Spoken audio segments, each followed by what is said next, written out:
신약성경 제216면에 있습니다. 그들이 암비볼리와 아볼로니아로 다녀가 데살로니가에 이르니 거기 유대인의 회당이 있는지라. 바울이 자기의 관례대로 그들에게로 들어가서 새 안식일에 성경을 가지고 강론하며 뜻을 풀어 그리스도가 해를 받고 죽은 자 가운데서 다시 살아나야 할 것을 증언하고 이르되 내가 너희에게 전하는 이 예수가 곧 그리스도라 하니, 그 중에 어떤 사람 곧 경건한 헬라인의 큰 무리와 적지 않은 기부인도 권함을 받고 바울과 실라를 따르나 그러나 유대인들은 시기하여 저자의 어떠한 불량한 사람들을 데리고 때를 지어 성을 소동하게 하여 야손의 집에 침입하여 그들을 백성에게 끌어내려고 찾았으나 후탐에 야손과 몇 형제들을 끌고 읍장들 앞에 가서 소리질러 이르되 천하를 어지럽게 하던 이 사람들이 여기도 이르매 야손이 그들을 맞아 들였도다. 이 사람들이 다 가이사의 명을 거역하여 말하되 다른 임금 곧 예수라 하는 이가 있다 하더이다 하니, 무리와 읍장들이 이 말을 듣고 소동하여 야손과 그 나머지 사람들에게 보석금을 받고 놓아 주리냐. 밤에 형제들이 곧 바울과 실라를 베레아로 보내니 그들이 이르러 유대인의 회당에 들어가니라. 베레아에 있는 사람들은 데살로니가에 있는 사람들보다 더 너그러워서 간절한 마음으로 말씀을 받고 이것이 그러한가 하여 날마다 성경을 상고하므로 그 중에 믿는 사람이 많고 또 헬라의 기부인과 남자가 적지 아니하나 데살로니가에 있는 유대인들은 바울이 하나님의 말씀을 베레아에서도 전하는 줄을 알고 거기도 가서 무리를 움직여 소동하게 하거늘 형제들이 곧 바울을 내보내어 바다까지 가게 하되 실라와 디모데는 아직 거기 머물더라. 같이 읽겠습니다. 바울이 이를 인도하는 사람이 그를 데리고 아덴까지 이르러 그에게서 실라와 디모데를 자기에게로 속히 오게 하라는 명령을 받고 떠나니라. 잠시 기도하겠습니다. 예수님께서 우리 당진 땅에 오시고 내 마음과 심령 가운데 오시며 하늘로부터 오시며 하나님이 보내시는 분께서 그가 보고 듣고 알고 계시는 말씀을 우리에게 들려주시라고 강림하시는 강림절 두 번째 주일을 맞이했습니다. 분주하고 바쁘다는 이유로 예수님과의 깊은 사귐을 누리지 못하고 살아갈까 심히 두렵사오니 이 저녁에 말씀을 듣는 중에 우리의 마음이 성령의 인도하심 때문에 다시 한번 뜨거워지게 도와 주시옵소서. 성령님의 인도하심 앞에 민감하게 반응하게 하시고 허물과 죄 때문에 죽어 마땅한 나는 아버지 하나님 죽어지게 하시고 내 안에 사시는 예수로만 충만한 시간 되게 도와 주옵소서. 영상으로 말씀을 사모하는 사랑하는 교우들에게도 동일한 은혜를 주셔서 말씀 가운데 들려주시는 위로와 생명과 은혜를 경험하게 도와 주시옵소서. 오늘도 말씀을 듣다가 치유받게 하여 주시옵소서. 오늘 말씀을 듣다가 회복하게 하여 주시옵소서. 오늘도 말씀 가운데 힘 주시며 새로운 마음으로 결단하게 하여 주시옵소서. 감사드리옵고 예수님의 이름으로 기도합니다. 사도행전 17장 1절에서 15절의 말씀을 가지고 세상을 뒤집어 놓은 사람들의 비밀이라는 제목으로 말씀의 은혜를 나누겠습니다. 한 주간이 지나고 나서 다시 말씀을 듣다 보면 지난 시간에 무슨 말씀을 들었는지 다 기억들 나시지 않죠? 우리 16장에서 우리는 빌립보에서 일어났던 세 가지 사건을 통해 말씀의 은혜를 받았습니다. 루디아라고 하는 여인이 마게도니아의 첫 성인 빌립보에서 예수를 믿고 온 가족이 구원을 받으며 교회가 유럽 첫 번째 교회가 생겨나게 되었던 루디아 가정이 놀라운 세례를 받고 예수를 믿게 되었던 이야기를 들었다면, 두 번째는 점치는 여인을 하나님께서 고쳐주심으로 말미암아 놀랍게 귀신이 떠나가게 되는데 예수님의 이름으로 귀신이 떠나가는 줄로 믿습니다. 그리고 나서 어떻게 됐어요? 그걸로 인해 가지고 옥에 갇혔다가 바울과 실라가 정말 찬송을 통해서 옥문이 벗겨지고 착고가 풀려지는 놀라운 역사를 경험해서 그 문을 지키고 있던 간수가 예수를 믿고 세례를 받고 온 집이 구원받는 놀라운 역사, 빌립보에서 일어났던 세 가지 사건을 우리가 보게 되었습니다. 그리고 나서 로마의 한 군인이 찾아와 가지고 이제는 우리 성을 떠나게 되달라고 한 말씀이 16장 19절에 39절에, 그래서 그렇게 복음을 전하다가 바울과 실라가 빌립보 교회에서 더 이상 머무를 수가 없게 돼서 호되게 맞고 감금되었지만 이렇게 빌립보를 떠나야 했던 이야기들이 이제 17장으로 옮겨지게 됩니다. 성경 말씀을 묵상하다 보면 우리가 지금 어디에서 어디로 가고 있느냐가 보여지면 성경 읽기가 참 재밌죠. 자, 이제 저와 여러분들은 빌립보에서 데살로니가로 가는데 그 거리가 얼마나 되느냐? 160km를 걸어서 갔다. 여러분, 사실요 160km를 걸어서 간다는 게 상상되지 않습니다. 뭐 군대에 가서 행군을 해보긴 해봤지만 160km를 근데 어떻게 했다고요? 옥에 갇혀서 정말 살이 부르트도록 맞은 그 몸을 가지고 복음 때문에 160km를 걸어가면서 빌립보에서 데살로니가까지 걸어가는 특별한 여정 가운데 하나님께서 일하시는 것들이 무엇일까를 오늘 말씀을 통해서 듣게 되려고 그러거든요. 먼저 데살로니가라고 하는 정치적인 그 땅을 한번 살펴볼까요? 로마의 첫 번째 황제의 이름은 옥타비아누스였습니다. 아주 치열한 정치 쟁탈, 권력 쟁탈전이 일어났을 때 놀랍게도 데살로니가 사람들은 누구 편에 섰느냐? 옥타비아누스 편에 서게 되었어요. 다행인 것은 그걸로 인해서 옥타비아누스가 로마의 첫 번째 황제가 되므로 자신의 정치적인 기반 역할을 했던 데살로니가 교회에 커다란 선물을 주게 되었는데, 무슨 선물을 줬냐면요, 그 사람들에게 면세와 자치권을 보장해 주었어요. 지금은 우리가 뭐 조공을 바치거나 뭐 세금이 그렇게 어렵지 않지만, 이번 조선왕조 실록이라든가 요즘 뭐 넷플릭스의 고려 거란 전쟁 아주 재밌게들 보고 계시죠? 저만 보고 있군요. 거기에 보면 이렇게 막 어려운 백성들의 삶이 이렇게 조공 바치는 것, 세금 때문에 아주 어려운 삶을 갖고 있었는데, 지금 로마 황제 옥타비아누스는 데살로니가 성도들에게 엄청난 혜택을 준 거예요. 자신을 지지했다는 이유로 면세, 세금을 면해 주었고 자치권을 줘가지고요, 데살로니가 5개 성읍의 행정, 읍장을 파송해서 다스리게 되었다라고 하는 것입니다. 자, 그런데 우리가 데살로니가 말씀을 지금 16장에서 17장으로 넘어오면서 목회하는 제 자신과 비추어 볼 때 사도 바울은 처음에 먹은 마음이나 옥에 갇혀서 매를 맞았으나 그럼에도 불구하고 예수님을 향한 마음이 변하지 않았다. 정말 목사 안수를 받고요, 얼마나 마음이 뜨거웠는지 몰라요.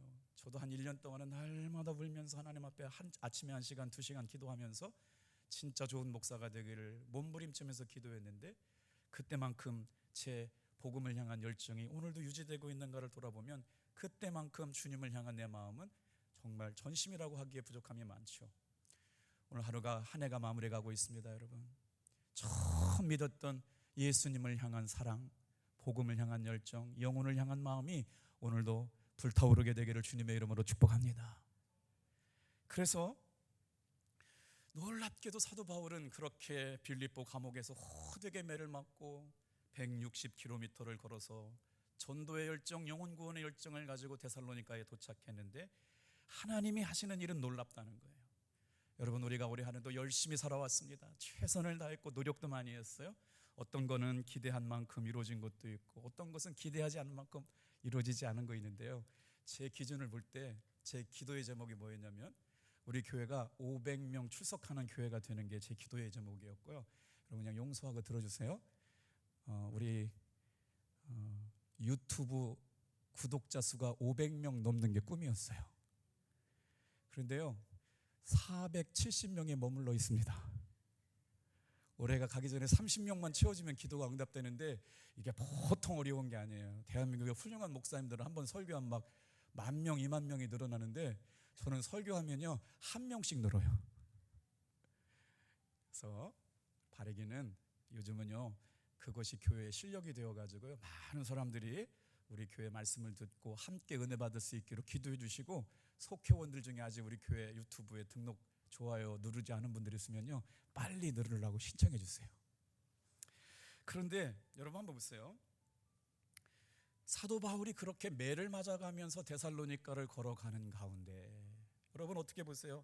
감옥에서 매를 맞고 다시 한번 정처 없이 어디로 가느냐, 성령님께서 인도하시는 곳으로 이끌려 가는데 데살로니가 교회에서 정말 사도 바울의 목회전 가운데 가장 큰 부흥을 경험하는 장소가 어디였느냐? 데살로니가 교회라는 거예요. 여러분들이 수고하고 노력하고 애쓴 것이 다 안 되는 것처럼 여기더라도 신실하게 끝까지 최선을 다하면 하나님께서 회복시켜 주시고 역사하여 주실 줄로 믿습니다. 이게 오늘 데살로니가 교회가 사도 바울의 전도 여행 가운데 가장 큰 전도의 열매가 있었는데, 그래서 오늘 말씀을 읽다 보니까요 이런 표현이 나와요. 한번 따라해 보실까요? 데살로니가 교회의 비밀. 그 데살로니가 교회에 어떤 역사가 있었기 때문에 표현을 해놨는데요, 세상을 뒤집어 놓은 사람들이었다. 예수 믿는 사람들을 표현할 때 세상을 뒤집어 놓은 사람들이 있었기에 그렇게 놀라운 역사가 일어나게 되었다는 것이죠. 자, 사도 바울 일행 전도 여행은 어떤 사람들이었느냐? 바울과 실라였고, 나중에 추가로 합류하게 되었던 디모데와 누가가 같이 지금 이 길을 가게 되는데, 빌립보를 떠나서 그 당시 유명했던 군사도로가 있었어요. 에그나티아다라는 도구를 통해 가지고 지금 걸어가고 있습니다. 성경 말씀에 보니까 아볼로니아에서 암비볼리를 거쳐 가지고 걸프만을 거쳐서 데살로니가까지 160km를 걸어가고 있는데, 이렇게 말로 설명하면요 굉장히 어려워요. 지도 한번 보여드릴게요. 사실은 지도에 잘 나와 있어요. 지금 저게 사도 바울의 제2차 전도 선교 여행의 이렇게 설명인데, 16장부터 제2차 선교 여행이 이제 빌립보부터 시작됐잖아요. 그래서 지금 어디로 가고 있느냐면 십자가 있는데 교회가 세워지고 있잖아요. 빌립보 교회가 세워졌죠. 그리고 나서 언제 세워져요? 그 다음에 데살로니가 교회가 세워지고 이제 고린도 교회가 세워져 가는 이야기들이 이제 시작되는 초입부에 있는데, 그 다음 사진 한번 보여드릴게요. 자, 지금 우리가 보고 있는 똑같은 지도인데, 자, 제일 위에 빌립보가 보이시죠? 빌립보 다음에 아볼로니아라고 하는 곳에서 암비볼리를 지나가지고 그 사이에 이제 데살로니가를 지나가게 되는데, 빌립보에서 데살로니가까지가 160km를 걸어서 지금 움직이고 있다. 자, 이제 데살로니가 교회에 가서 사도 바울이 어떤 일을 했느냐가 오늘 정말 놀라운 비밀이거든요. 성경을 가지고 사도 바울이 데살로니가 교회에 가서 복음을 전하려고 하는데, 그가 전했던 성경은 바로 구약 성경이었어요. 자, 예수님을 전하는데 어떻게부터 전하느냐? 구약에 약속된 메시아가 있으셨다는 거예요. 구약 성경을 가지고 설교하는데 그 메시아가 죽음과 부활을 통해서 이 땅에 구원자로 오셨는데, 그 구원자가 오셨다는 거죠. 그분이 누구냐? 우리 주 예수 그리스도이다. 구약 성경을 통해 가지고 복음을 강론하고 있는 사도 바울이 지금 회당에 모여서 강해 설교를 하고 있는데, 강해 설교를 몇 주에 걸쳐서 했느냐? 세 일회를 진행했다는 거예요. 그러니까 3주 정도는요 회당에 들어가서 복음을 전하면서 유대인들에게, 사도 바울이 유대인은 예수를 메시아로 인정하지 않는데 사도 바울은 어떻게 회당에 들어가서 복음을 전할 수 있느냐? 여러분, 사도 바울은 랍비였어요. 그렇기 때문에 유대인 랍비였기 때문에 회당에 들어가서 말씀을 전할 수 있는 기회를 얻게 되었고, 성경의 말씀을 아는 사람들에게 진리를 선포할 수 있도록 전도의 거점, 접촉점이 어디였냐면 바로 회당이었던 것이죠. 3주에 걸쳐서 복음을 전하게 되는 일들이 있었는데, 오늘 말씀 4절에 보면 그들의 반응에 대해서 말씀하고 있습니다. 우리 4절 같이 한번 읽어볼게요.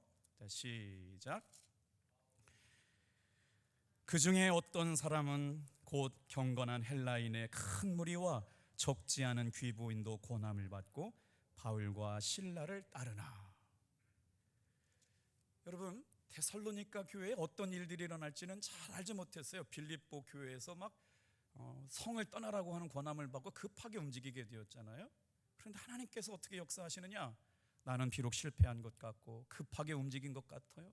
그런데 가면서부터 사도 바울이 회당에 들어가서 세 번째 안식일을 지나는 동안 말씀을 가르치는데, 그 중에 어떤 사람들은 복음을 받을 만한 사람들의 마음의 준비가 된 사람들이었어요. 경건한 헬라인들의 큰 무리가, 적지 않은 귀부인들이, 그러니 그때 당시에 헬라 사람들 중에 많은 사람들이 찾아왔을 뿐더러 적지 않은 귀부인들이 권함을 받고 바울이 전하는 복음, 실라가 전하는 복음을 따르게 되었다라고 하는 거예요. 무슨 말일까요? 전도의 큰 열매가 맺어지게 되었다는 거예요. 꽤 많은 사람들이 복음을 믿고 변화되는 놀라운 역사가 있었습니다. 그런들은 다 이방 사람들이었어요. 헬라파 기독교인이었다는 것이죠. 그런데 우리가 여기서 주목해 볼 것은 유대 회당에 나와 있는 사람들은 구약의 말씀을 믿지만 메시아인 예수를 믿지 않는 유대인들이었거든요. 그런데 사도 바울이 얼마나 담대했냐면, 사도 바울은 기독교인이었어. 예수를, 우리 주 예수 그리스도, 예수님을 구주로 영접한 사람인데 회당에 들어가서 복음을 전하는데 이게 웬일입니까? 담대하게 복음을 전할 때마다 예수를 믿고 돌아오는 허다한 사람들이 있었다는 거예요. 오늘 여러분, 우리가 이제 말씀을 전할 교사들을 찾고 있습니다. 찬양대원들을 찾고 있고요. 또 주방에서 일할 사람, 교회에서 지금 일꾼들을 찾고 있는데, 하나님께서 여러분, 우리 탑동교회에서 신앙생활을 하는 한 분도 여러분 그냥 교회만 왔다 가다 하지 않고 하나님의 캐스팅에 참여하는 여러분 되길 바랍니다. 그 중에 어떤 일이 제일 기쁜 일일까? 말씀을 전할 수 있고 가르칠 수 있는 교사의 사명에 순종해 보세요. 석장님과 부석장님의 사역에 순종해 보세요. 우리의 삶을 되돌아볼 때 우리가 전한 복음 때문에 한 사람의 운명이 바뀝니다. 우리가 전한 말씀 때문에 한 가정이 바뀝니다. 한 마을이 바뀝니다. 그것을 생각해 볼 때 잠시 잠깐 왔다 가는 우리 인생 가운데 가장 가치 있는 일이 뭘까요? 영혼을 구원하고 제자로 삼아서 하나님이 기뻐하시는 복음을 가르치고 양육하는 교사가 되어주시기를, 석장 인도자가 되어주시기를, 부석장이 되어 섬겨주시기를 주님의 이름으로 축복합니다. 그래서 성경학자들은 사도 바울이 데살로니가에 머물러 있던 시간을 언제라고 얘기하느냐, 한 6개월 정도밖에 머물러 있을 것 같지 않았다는 거예요. 그런데 3주 동안은 어떻게 됐어요? 회당에서 거의 한 달 동안이라고 그래요. 한 달 동안, 3주 세일이잖아요. 37에 20일이니까 거의 한 달 동안은 회당에서 복음을 전하다가, 여러분 복음이 어떻게 선포되고 있는지를 잘 맥락을 따라오셔야 돼요. 그 중에 말씀에 순종하고 적극적으로 따랐던 사람이 있어요. 누구라고 말해요? 5절 6절에 보니까 야손이라고 하는 사람이 등장합니다. 그 다음부터는 어떤 일이 일어나요? 야손의 집에 가가지고요 소그룹 셀 모임을 하고 있는 거예요. 저희가 신학교 다닐 때는요 한 소그룹 한 속회를 12명이 좋다고 얘기했는데 이제는 너무 많다는 거예요. 그러니까 여러분이 3명만 전도하면요 소그룹 셀 하나를 만들 수가 있어요. 삶을 나누고 말씀을 나누고 은혜를 나눌 수 있는 것은요 3명만 있으면 우리가 한 속회가 만들어질 수 있거든요. 여러분, 야손이라고 하는 사람의 집에서 이제는 회당에서 전도했던 사람들이 흩어져서 가정별로 소그룹으로 성경 공부가 시작되는 일들이 데살로니가 교회에서 시작됩니다. 여러분 5절 6절 같이 한번 읽어볼게요. 자, 시작. 그러나 유대인들은 시기하여 저자의 어떤 불량한 사람들을 데리고 때를 지어 성을 소동하게 하여 야손의 집에 침입하여 그들을 백성에게 끌어내려고 찾았으나, 6절, 발견하지 못함에 야손과 몇 형제들을 끌고 읍장들 앞에 가서 소리질러 이르되 천하를 어지럽게 하던 이 사람들이 여기도 이름에. 저기 한번 잘 보세요. 야손과 형제들의 집에 모였다. 이건 소그룹 셀 모임이 시작됐다는 거예요. 성경 공부하시는 분들이 참 감사하게 1년에 지금 2독을 하고 계세요. 성경 통독 1독 하시고 1년 동안 신구약 통독하시면서 2독을 하시면서 성경을 통해서 풍성한 은혜를 경험하고 있느라고 말씀들 하시고 계시죠. 여러분, 그것으로 머물러 있으면 안 됩니다. 그 사랑이 성도들을 섬기고 사랑하는 성도들을 복음을 전하고 양육하고 정착하는 사역으로 섬김이 넓혀지기를 주님의 이름으로 축복합니다. 그 사랑이 있을 때 교회가 건강해지는 거예요. 보세요. 본문에서 볼 수 있는 것처럼 유대인이 회당을 중심으로 약 한 달간의 집중적으로 얘기했지만 야손이라고 하는 사람을 통해서 이제 소그룹 셀 모임이 집중적으로 가정과 개인으로 흩어지고 있는 복음의 확산을 주목해 보시길 바랍니다. 그리고 났더니요 어떤 역사가 일어나느냐, 사실 주일날 한 번 설교 들을 때 여러분 설교 길게 듣는 것 같지만 30분 정도 설교 들어요. 일주일에 한 번 교회 나와가지고 설교 시간 30분 가지고 우리 영혼을 여러분 문제를 해결할 수 있을까요? 기도할 수 있는 12월 한 달 되기를 축복합니다. 자녀들의 인생의 문제를 놓고 내 삶의 연약한 문제를 놓고 해결되지 않는 삶의 아픔의 문제를 가지고 여러분 기도할 때마다 살아계셔서 역사하신 하나님을 경험하게 될 줄로 믿습니다. 우리가 호렙산 기도회 다 끝났잖아요. 계속 지금도요 저에게 이런 은혜가 있었습니다. 주님 이렇게 역사하셨습니다. 오늘도 한 분이 전화 오셨어요. 하나님, 목사님, 하나님께서 엄청난 은혜를 부어주셔가지고요, 내 몸 안에 놀라운 변화가 일어나서 목사님께 전화를 드리지 않을 수가 없었다고 기도해 주신 성도님들, 장로님께 너무나 감사하고, 정말 우리 교회에 이런 은혜가 있다는 게 너무 감사하다는 전화를 받았어요. 여러분 보세요. 그렇게 160km를 걸어가면서 데살로니가에 도착해서 쉼없이 회당에 들어가 한 달을 전도하고, 한 5, 6개월 동안 사람 야손의 집에서 복음을 전하면서 어떤 역사가 일어나느냐, 이제 이 사도행전 17장 말씀과 데살로니가 전서가 같이 일어나잖아요. 이게 2차 전도 여행 때 데살로니가 교회가 생기죠. 빌립보 교회가 생겼고 데살로니가 교회가 생기잖아요.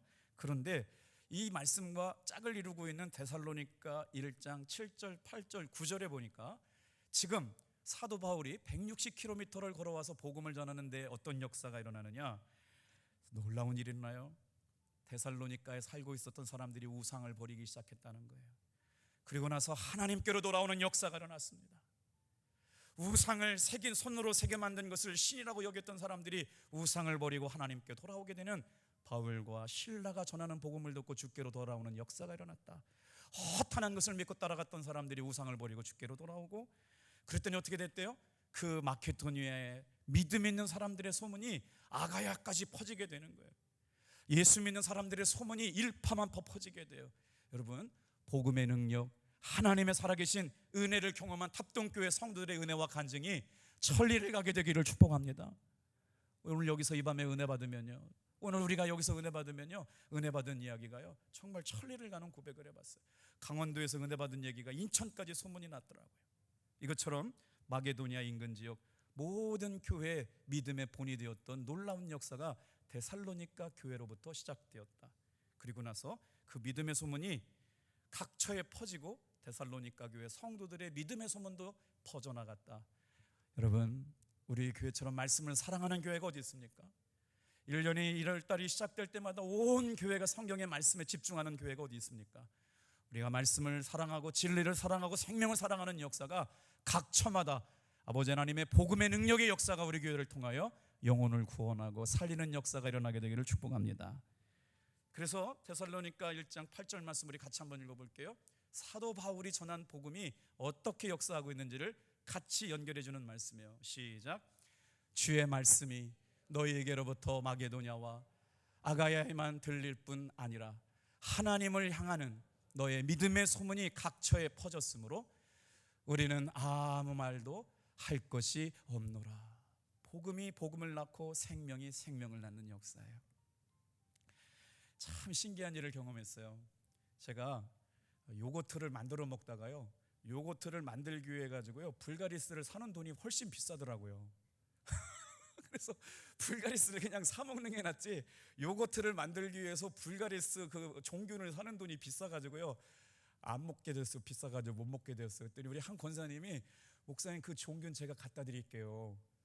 그런데 진짜 기적 같은 일이 일어났어요.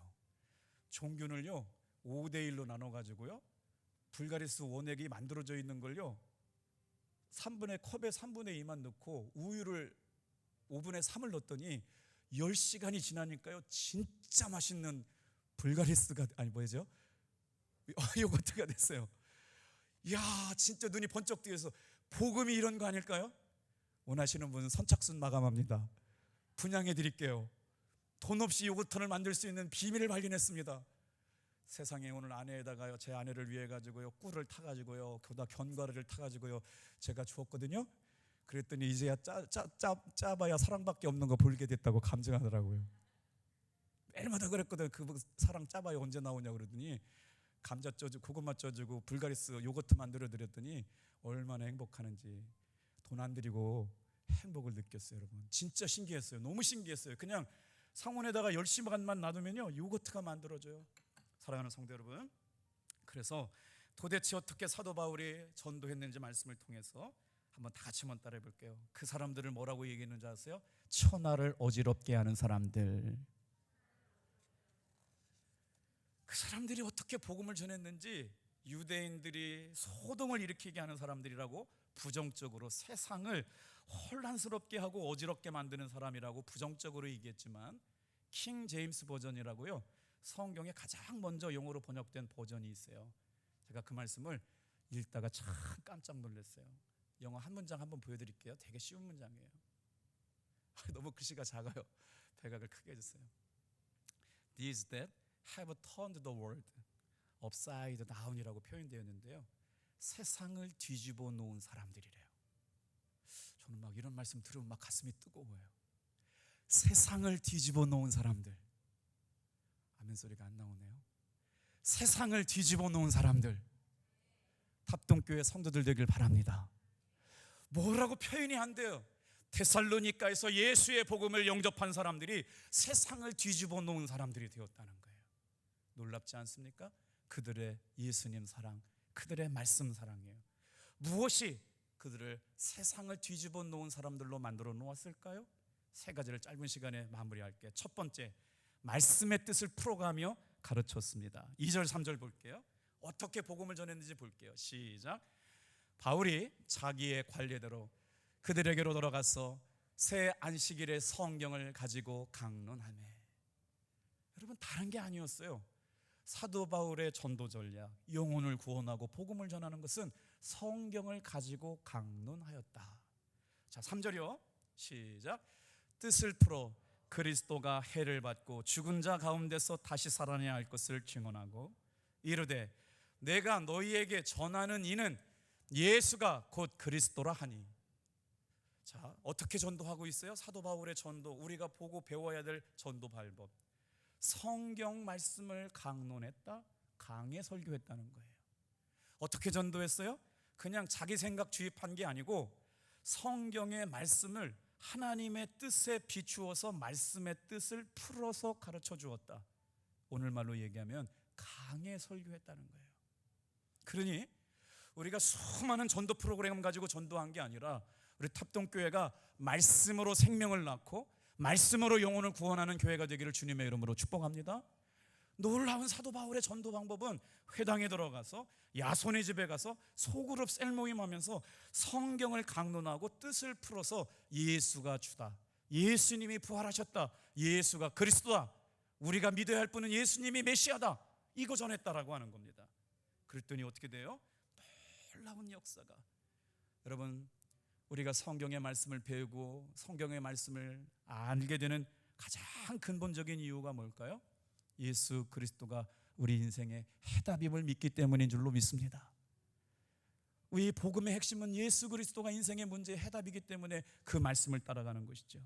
그래서 사도 바울이 전한 강론의 핵심은 예수 그리스도였어요. 여러분, 이제 속장님들, 부속장님들 마음이 복잡할 때가 됐어요. 지쳐서 쉬는 것 저 반대하지 않습니다. 그러나 속장님으로, 부속장님으로, 교사로 헌신한 선생님들, 속장님들, 우리의 마음의 중심이 예수 그리스도에게 머물러 있기를 주님의 이름으로 축복합니다. 그 말씀을 강론하고 그 말씀을 해석하고 하나님의 뜻 안에서 말씀이 선포될 때 수많은 헬라인들이 처음으로 복음을 들었던 사람들이 주께로 들어왔다면 예수 믿는 권사님들, 집사님들의 삶에 복음이 복음을 낳고 생명을 낳는 은혜 한 번은 경험해 봐야 될 줄로 믿습니다. 그러면 신앙생활이 달라져 가는 거예요. 믿음반 훈련을 하는 집사님이 저희들이 믿음반 훈련 가운데 전도 프로그램을 소개하는 가가 있어요. 몇 가 중에 12가 중에. 근데 그분이 그 이야기를 듣고요, 올해가 가기 전에 전도하고 싶어서 전도를 나가는데 하루에 30분 전도지를, 지금 하나님의 선물이라고 하는 전도지를 갖고 매일같이 전도 나가는 분이 있어요. 얼마나 감사해요. 똑같은 하루를 살면서 내가 받은 예수의 사랑을 내가 알기 때문에 가만히 있을 수 없다는 뜨거운 마음이 일더라는 거예요. 그리고 나서 매일 하루에 30분씩을 구별해 가지고 전도지를 들어가서 몇 사람을 만나는지, 몇 사람을 전도하는지가 중요한 게 아니라 전도자의 마음, 예수 그리스도의 복음을 가지고 살아가는 종이 되었다라고 하는 것이죠. 오늘 저와 여러분의 삶에 이런 놀라운 역사가 일어나기를 축복합니다. 두 번째로 한번 따라해 볼까요? 간절하게 사모하는 마음이 있는, 찾아갔다. 자, 이제 데살로니가에서 복음을 전하다가요, 거기서도 핍박을 받게 됩니다. 거기서 6개월 정도 복음을 전하다가 더 이상 머물러 있을 수가 없게 되어서 다시 옮겨가게 되는 장소가 어디냐? 베레아라고 하는 도시에 옮겨갈 수가 있어요.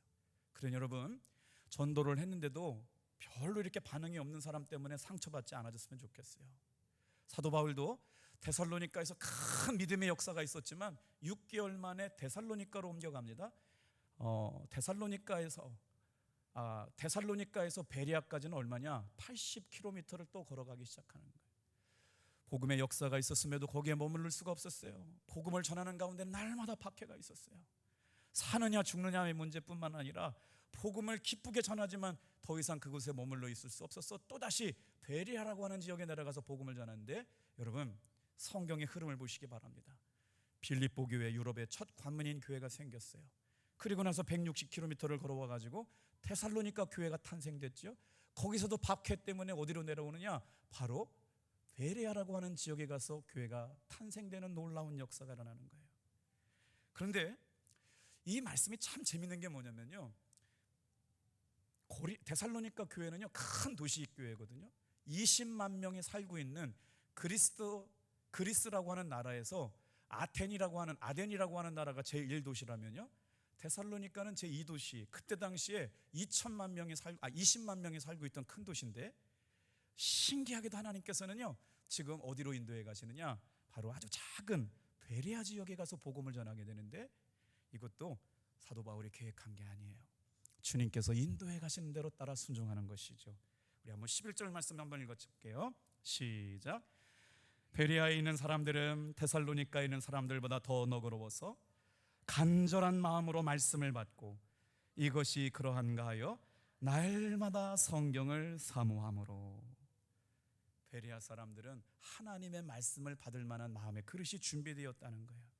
하나님의 말씀을 알고자 하는 간절함이 있었기 때문에 놀랍게도 복음의 역사가 더 많이 일어났다라고 하는 것이죠.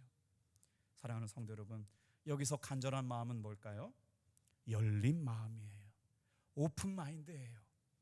설교 말씀을 들을 때 여러분 매 순간마다 열린 마음으로 주님의 음성을 듣는 것처럼 사모함으로 말씀을 들을 때 믿음이 깊어질 줄로 믿습니다.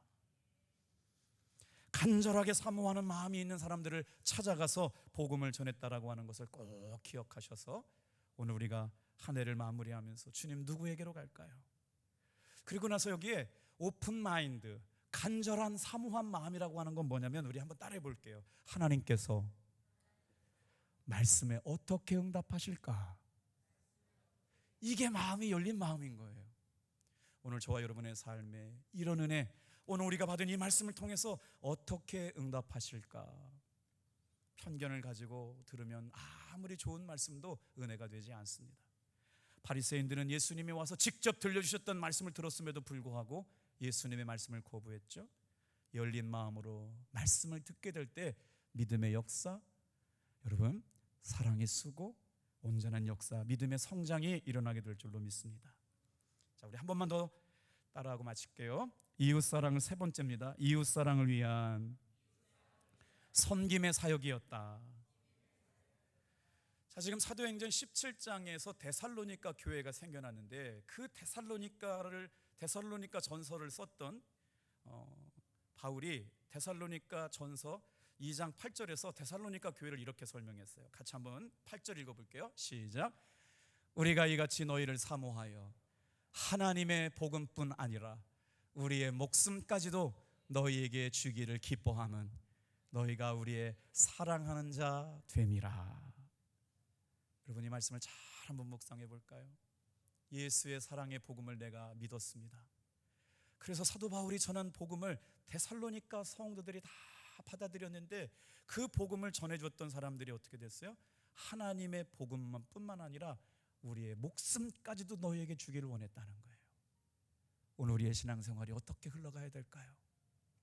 말만 풍성하게 많은 것만 화려한 신앙생활 아니라 하나님의 복음뿐만 아니라 나의 생명까지 다 바쳐서 그들을 사랑하겠다고, 그리고 그들의 영혼의 변화, 그들의 삶의 변화, 그들의 말씀을 따라 살기는 기뻐하는 그 삶의 모습을 보고 기뻐했던 마음을 통하여 다 같이 한번 따라할게요.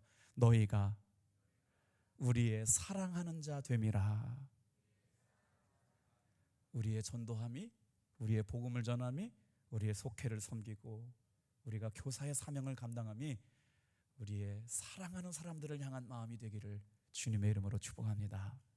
기도하겠어요.